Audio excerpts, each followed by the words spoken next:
안녕하세요. 이 시간에는 한민족은 뿌리 없는 민족인가? 강단사학이 말하는 한국 성씨는 6세기 가서야 생겼는가? 이 문제에 대해서 살펴보도록 하겠습니다.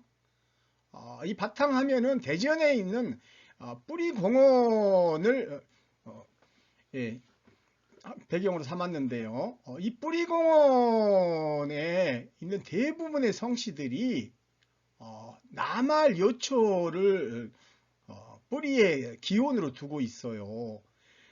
그래서 좀 안타깝습니다. 앞으로 이제 이 한민족의 뿌리가 상고시대까지 거슬러 올라가야 됩니다. 이 강단사학이 이게 지금 한국 성씨의 뿌리를 추정하는 것을 차단하고 있어요. 그래서 인식론적인 이게 차단막을 형성을 해서 한민족이 상고시대까지 거슬러 올라가지 못하게 하고 있습니다. 이 한국 성씨 기원에 대한 기존 주장도요, 다 엉터리들이에요. 먼저 삼국사기를 보시면 박씨는 BC 57년에 박역거세가 와가지고 박씨의 시조가 됐다 이렇게 주장하고 있죠. 그러면 BC 57년 이전에는 박씨가 없었다고요? 더구나 육부성씨는 서기 32년 그때서야 생겼다고 합니다. 여기 이씨들 다 최씨들 다 들어가 있습니다. 김씨는 서기 65년. 그러니까 김할지가 들어온 해가 서기 65년이거든요. 이렇게 삼국사기에 기록이 돼 있어요.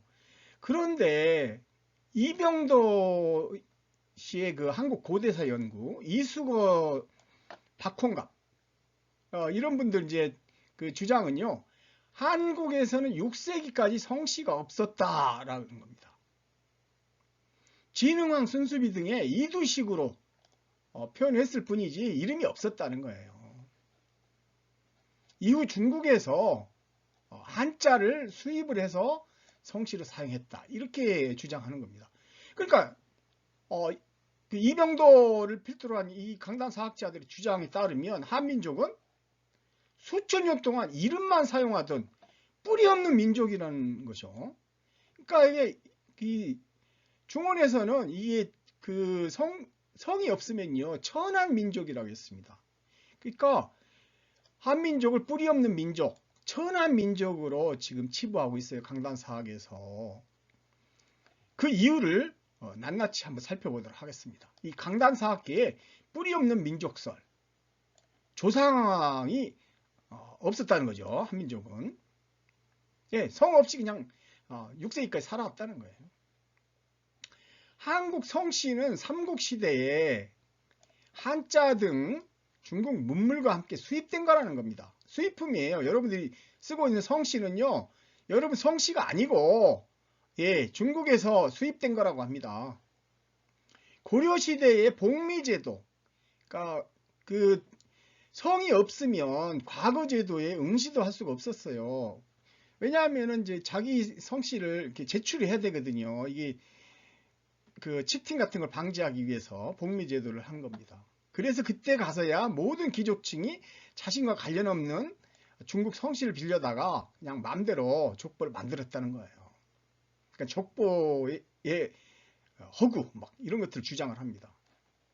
그러니까 여러분들이 갖고 있는 족보조차도 허구적이라는 주장을 하고 있죠. 자, 이병도의 한국 고대사 연구를 한번 이 성씨 관련된 내용만 제가 추려본 겁니다. 이게 책이 한 900페이지 가까이 되는 책인데 거기에 성씨에 관련된 이야기들을 제가 여기다 골라놓은 겁니다.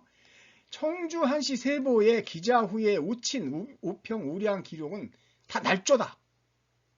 자기네 가계를 빛나게 하기 위해서 중국의 전설적 인물을 시조로 삼은 거다. 이런 이야기예요. 북연왕 고운이 높을 꽃자 고운이요. 고양시 후예이므로 고시라고 창성했다거나 신라 문망 비문의 왕실의 연원이 투기밀자라고 말한 거라든가 그 다음에 삼국사기 김유신전에 신라인들이 자칭 소금촌의 후손이라고 한 거 그리고 가야의 시조도 황제 혼원씨 소씨라고 한 거는 다 가짜다는 거예요. 더구나 고조선의 한씨 있지 않습니까? 한음이라는 분이 나오죠. 이거는 교묘하게 우리말 한을 보존하면서도 동음인 중국의 그 성씨인 한을 갖다가 차용해서 썼다는 거예요. 그래서 결론적으로는 한국인은 6세기 이전에는 성씨 없이 살았던 천한 민족이라는 거죠. 일종의 모아 사상에서 조작된 설화라는 거예요. 이대로 써져 있어요. 이병도 책에. 삼국사기 신라번기 육부 성씨 부여도요, 있을 수 없는 일이라고 합니다. 그러니까 한국 성씨는 남할 요초에 중국에서 수입해다 만든 거다 이런 거죠. 박석 김씨도 훗날 중국 문화의 영향을 받아가지고 계통을 소급해서 그냥 뒤에 갖다 붙인 거다.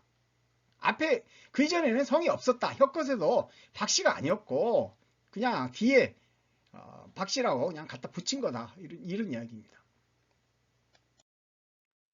이수건 그 교수가요 쓴 한국 성씨와 족보라는 책에서도 채치원, 채연이 등 육두품 출신 문사들에 의한 승려들의 비문에는 유교적 모화 사상으로 인해 이병도가 똑같은 이야기하고 있죠.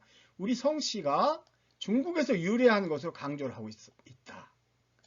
그런데 이름만 사용하다가 중국에서 한자식 성을 서급해서 갖다 붙인 거라는 거예요. 이병도하고 똑같은 주장을 하고 있죠. 강단의 이게 기본적인 입장이에요. 한국 성씨에 대해서. 그러니까 이 한민족을 얼마나 천대시하는가 이걸 잘 알 수가 있죠.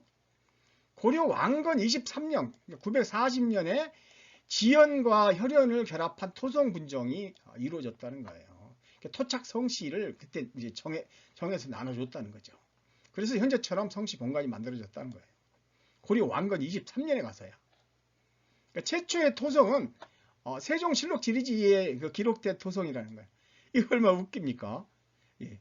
조선 세종시대에 썼던 세종실록 지리지 거기에 지리지에 거기에 등장하는 성씨들이 우리 한민족의 토착 성씨라는 겁니다.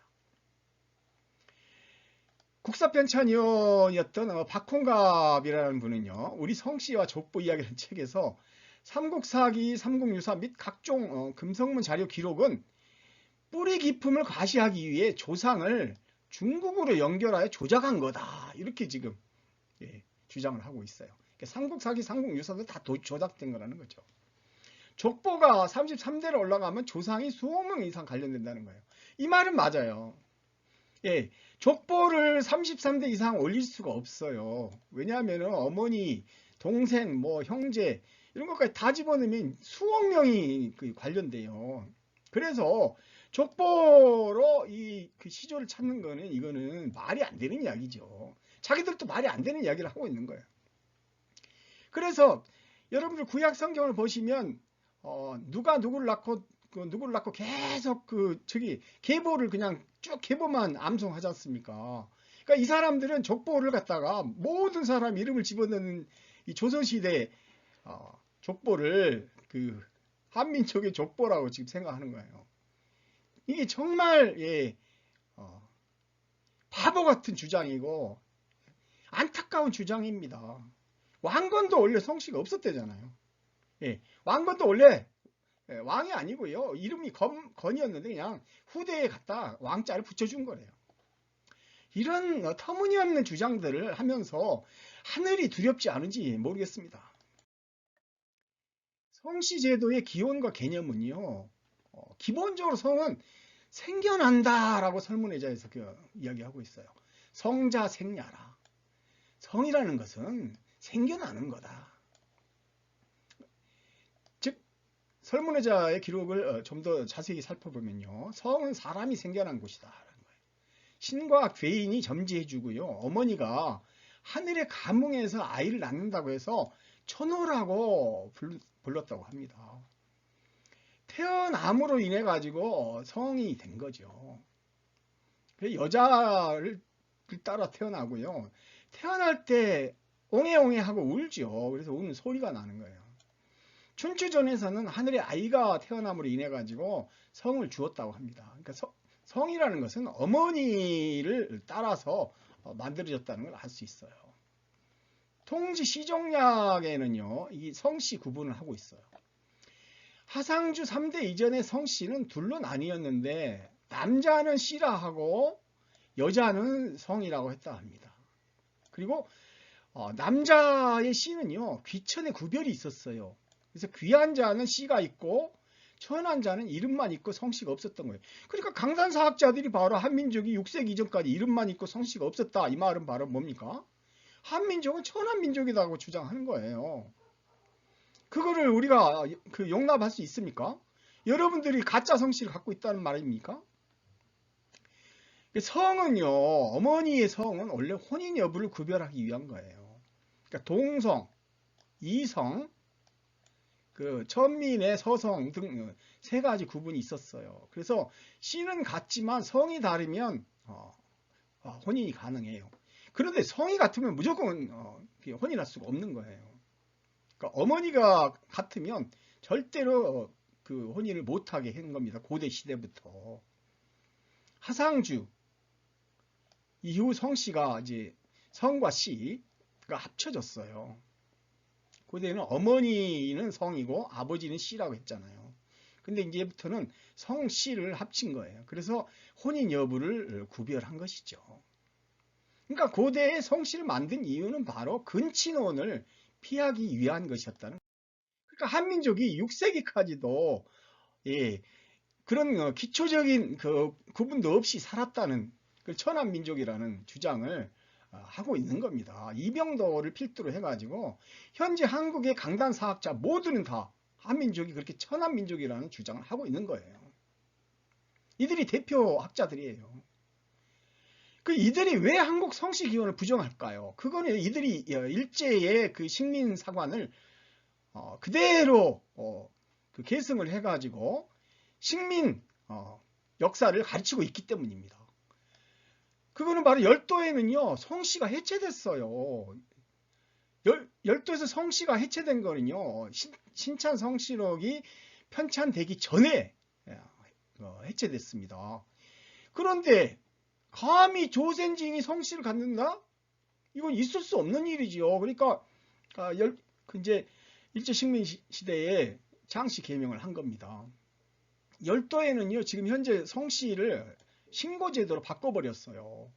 그러니까 이 백제인들이 열도로 들어가서 소습하잖아요, 자기들이. 그러니까 지배를 하기 위해서요, 성씨를 해체해버린 겁니다. 그래서 이 성씨가요, 12만 개나 돼요. 우리나라에 100명 이상의 성씨는 200여 개밖에 안 됩니다. 근데 여기는 12만 개나 되지 않습니까? 중국도 4,000개 정도밖에 안 돼요. 열도에서는 성씨가 해체돼 버린 걸 알 수 있습니다. 성씨를 가진 사람들은요, 반대를 조직하기 쉬워요. 통제가 어렵죠. 아까 문중에서 모여가지고 결의를 해버리면 그거는 뭐 그냥 정권을 위협할 수도 있는 거예요. 몇 개 성씨가 모여버리면. 근데 한국은 이 시성만이 아니라 번관까지 갖추고 있잖아요. 그래서 유대관계가 매우 긴밀한 겁니다.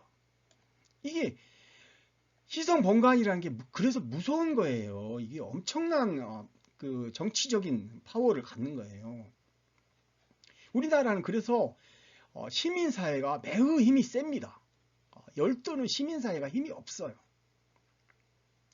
조선인들이 저항하는 걸 막기 위해서는요, 이 창씨 개명을 해가지고 결속을 하지 못하도록 해야 된다는 일제의 취지에 지금까지 부응하고 있는 겁니다. 한국 강단사학이. 예, 일제의 앞잡이 노릇을 아직도 하고 있는 거예요. 감히 조센징이 6세기 이전에 성씨를 갖는다? 그거는 있을 수가 없는 겁니다. 왜요? 바로 열도 일제가 아직도 이들을 좌지우지하고 있기 때문입니다. 일본 서기의 윤공천왕 4년에 보면요, 415년경으로 비정됩니다. 성명을 속여가지고 서로 다투고 백성이 편하지 못하고, 그러니까 나라가 혼란스럽다는 거예요. 어떤 이는 천황의 후예라고 하고 어떤 이는 신비스럽게 하늘에서 내려왔다고 하는데, 이게 지금 그 시대가 많이 지나버렸기 때문에 이 사실 여부를 가리기 위해서는 끓는 열탕에다가, 펄펄 끓는 열탕에다가 손을 넣도록 하는 그런 맹신탐탕을 하라고 명령을 내립니다. 윤공이. 맹시는 신의 맹세를 한 다음에 그 탕 속에다가 손을 집어넣어 가지고 손이 그 다치는지 안 다치는지를 해가지고 진짜 성씨인지 가짜 성씨인지를 구별하자는 거예요. 그러니까 진실한 자는 온전할 것이고 거짓인 자는 반드시 다치게 된다는 거예요. 그러니까 누가 무서워서 여기 손을 집어넣겠어요. 예, 이렇게 예, 멍청한 방식으로 성씨를 이제 그 막 이제 제한하고요. 그리고 나서 이제 그 나중에 성씨를 해체시켜 버리는 겁니다. 그러니까 한민족이 성씨를 갖는다는 걸 용납을 못한 거죠, 일제가. 그런데 일제의 지배는 36년밖에 안 됐는데도 아직까지도 그 폐해가 남아 있는 겁니다. 고대 성씨의 역사적 기원은요, 백두백과에 따르면 가족 혈연의 표시 또는 부호, 즉 토템입니다. 토템. 그러니까 성씨는 부족의 명칭이나 부족 수장의 이름을 상징하는 거예요. 그래서 성씨가 토템으로 표현된 거예요. 그러니까 토템 숭배는 곧 조상 숭배를 의미하는 겁니다. 이거 있지 않습니까? 해가 떠오르고 새가 날아가는 조이족들입니다. 대표적으로 메산자 산의 그 태양이라고 하는 채씨, 산에 태양이 떠오르는 모습을 성씨로 만든 거거든요. 그럼 채씨가 6세기 이전에 없었을까요? 말도 안 되는 소리죠. 이게 추경족들입니다. 한씨,라든가 황씨, 소씨, 강씨 이런 성씨들이 다 추경족들이거든요. 이런 성씨들이 6세기 와서야 생겼단 말입니까? 강씨는 염제 후손이잖아요. 6세기 가서야 강씨가 생겼다. 말도 안 되는 소리죠. 요거는 황씨입니다. 황씨 토템입니다. 거북이, 황금거북. 황씨는요, 이 황제의 후손이에요. 예. 황씨들 족보에도 그렇게 써져 있는데, 이 황씨들이 6세기 이후에 가서야 만들어진 중국에서 수입한 성씨라는 겁니다. 말도 안 되는 거죠. 춘신군 황홀이 그 한반도에서 살다가 중원으로 그 이동을 해가지고 이 초나라의 재상이 됐다는 기록까지 있어요. 예, 이렇듯 요건 박씨, 요건 호랑이는요 노씨입니다. 노씨, 호랑이 토템은 요거는 그 한씨입니다. 한씨, 돼지 토템이에요. 그리고 활을 하는 거는 장씨와 윤씨, 금가는 김씨, 자두나무 요거는 이씨입니다. 이씨, 오얏나무 이씨. 이런 성씨들이 다 6세기 가서 생겼다는 말이 됩니까? 그런 걸 믿고 있는 사람이 아직 많아요. 제가 한국 성씨의 역사적 기원이라는 책에서 55개 성씨를 분석을 해보니까요. 서역에서 기원한 성씨가 이렇게 많습니다. 박씨, 백씨, 배씨, 안씨, 강씨, 나씨, 노씨, 하씨, 마씨, 정씨, 주씨, 소씨, 허씨, 조씨, 홍씨, 임씨, 채씨, 설씨, 반씨, 석씨. 이렇게 많은 성씨가 다 서역에서 온 거예요. 예, 태호 복희의 후손들이었던 겁니다. 중원의 서쪽에서 온 강족 또는 서강족, 흉노족의 성씨들이 강씨, 조씨, 한씨, 김씨, 오씨, 신씨, 양씨, 우씨, 매울신자 신씨, 문씨, 곽씨. 예, 김씨는 흉노족이었죠.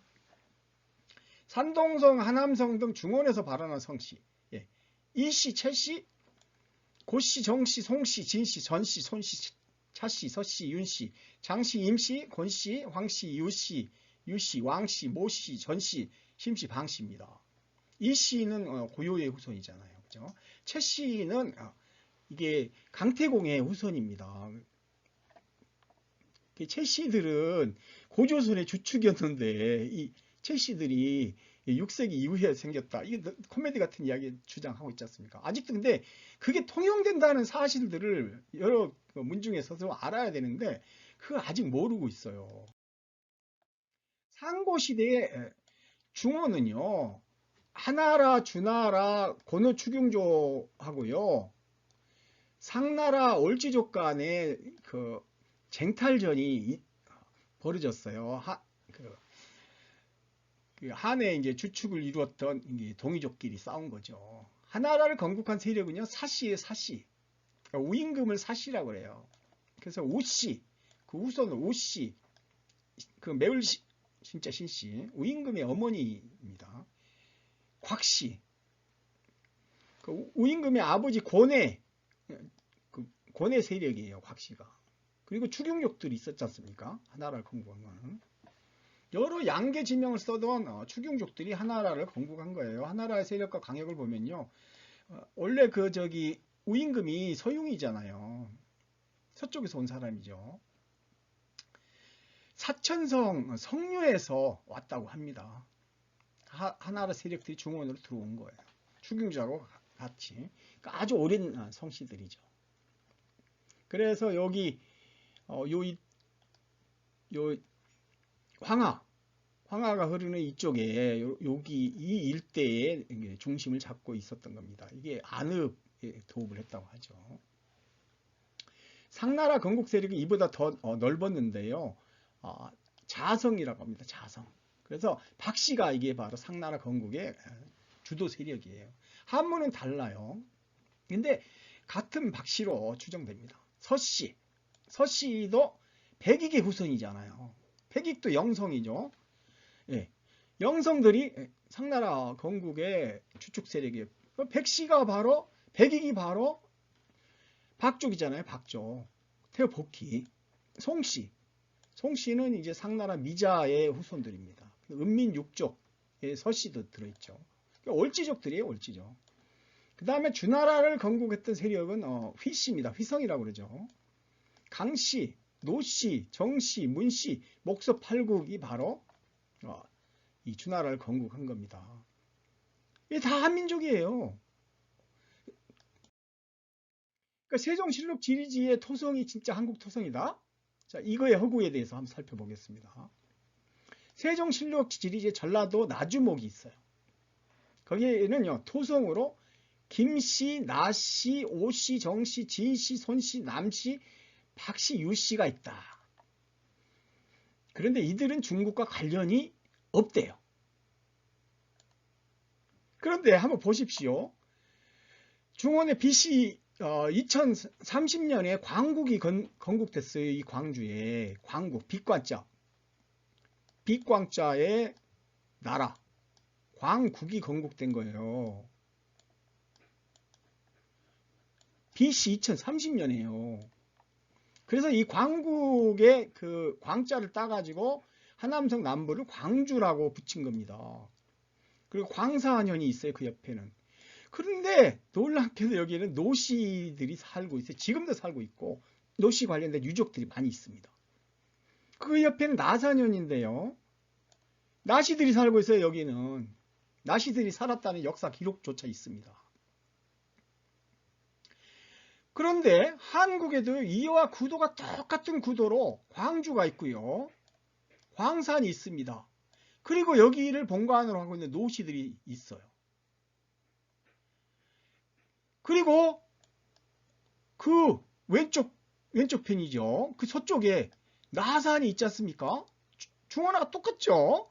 그냥 갖다 복제를 한 거예요. 복제. 도플갱어예요. 도플갱어.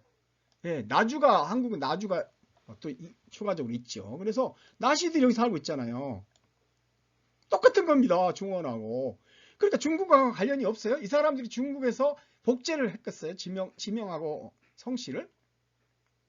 시족이 이쪽으로 이동을 한 것이죠. 그 시족 이동을 이 사람들이 이해를 못하는 거예요. 그래서 한민족은 중국의 성씨를 갖다 베낀 겁니다. 시족 이동한 것이죠. 자, 장보고가 창성 개명을 했을까요? 박원각이라고 하는 이 사람이 장보고는 창성 개명을 했다고 합니다. 그 사람 주장을 한번 볼게요. 장보고 같은 이는 그의 원래 이름이었던 궁복을 버리고 장보고라 창성 개명했대요. 당시 중국에서는 장씨가 둘째가라 하면 서러워할 정도의 명문가였기에 그의 이름에 활궁자가 들어있다는 걸 빌미로 장씨를 선택한 거라. 이 사람은 그 장씨들이 활궁자를 토템으로 삼던 시족이라는 것 자체를 이해를 못하고 있는 겁니다. 그러니까 토템이라는 것 자체가 뭔지도 모르는 이런 분들이 한국 역사학회를 지금까지 지배를 하고 온 거예요. 어처구니가 없는 거죠. 자, 설문회자를 인용한 백도백과의 설명 한번 들어보겠습니다. 장은요, 원래 뜻이 활시를 당긴다는 거예요. 그러니까 궁이에요, 궁. 활의 현을 전부 활관련돼요. 활이 현을 팽팽하게 당기거나 느슨하게 하는 것을 의미한다. 활쏘기, 활시위, 당기기, 포착, 뻗기 등의 의미로 사용된다. 장은 본시 별의 이름으로 주작 7수 중 5수인데 천상 배열의 모양이 활과 같았다. 그래서 장보고가 어렸을 때 이름이 궁복이었던 거예요. 장은 활과 화살을 잘 쏘는 시족 숭배의 온시 천상 토템으로 시족명과 지명 성씨가 되었다. 이렇게 기록하고 있지 않습니까? 그러니까 이분들이 얼마나 그 역사의식이 빈곤하고 그리고 상고시대에 대한 이해가 없고 성씨가 뭔지도 모른다는 걸 우리가 잘 알 수 있습니다. 결론적으로요, 한국 성씨는 시족의 이동으로 기원한 겁니다. 우리가 가짜 성씨를 갖고 사는 게 아니에요. 한국 성씨는 중국에서 수입해다 쓴 가짜가 아니고 시족 이동으로 기원한 거죠. 강단 사학자들은요, 국내의 사료를 다 무시하고 삼국사기, 삼국유사도 다 무시해버리죠. 고려나 조선시대 사료에 의거해가지고 자기들 마음대로 한민족의 성씨 기원을 왜곡하고 있습니다. 이분들이 출세하고 있고 그분들의 책은요, 막 수억 원씩 돈을 받아가지고 연구를 하고 있습니다. 저는 돈 1원 하나 안 받고 목숨을 걸고 연구를 한 겁니다. 성씨를 본 한민족의 구성을 보면요, 예족에는 태어복희족하고 부여족, 태어복희족이 바로 부여족이죠. 박씨, 백씨, 배씨, 임씨, 설씨, 하씨, 서씨, 안씨, 나씨, 노씨. 맵족, 오손 추경족으로 고씨, 양씨. 염제족으로 강씨, 채씨, 노씨, 신씨, 고씨, 정씨. 왜 월지족하고 오씨, 정씨. 흉노족은 김씨. 동의구이족, 오씨, 박씨, 배씨, 임씨, 방씨, 황씨, 백씨, 강씨, 채씨, 신씨. 고요족, 이씨, 조씨, 서씨, 황씨, 양씨, 마씨, 진씨, 강씨. 휘성으로 주족으로 정씨, 문씨. 그 다음에 사성하족으로 우씨, 신씨, 곽씨가 있는 겁니다. 이상 한국 성씨에 대해서 말씀드렸습니다. 감사합니다.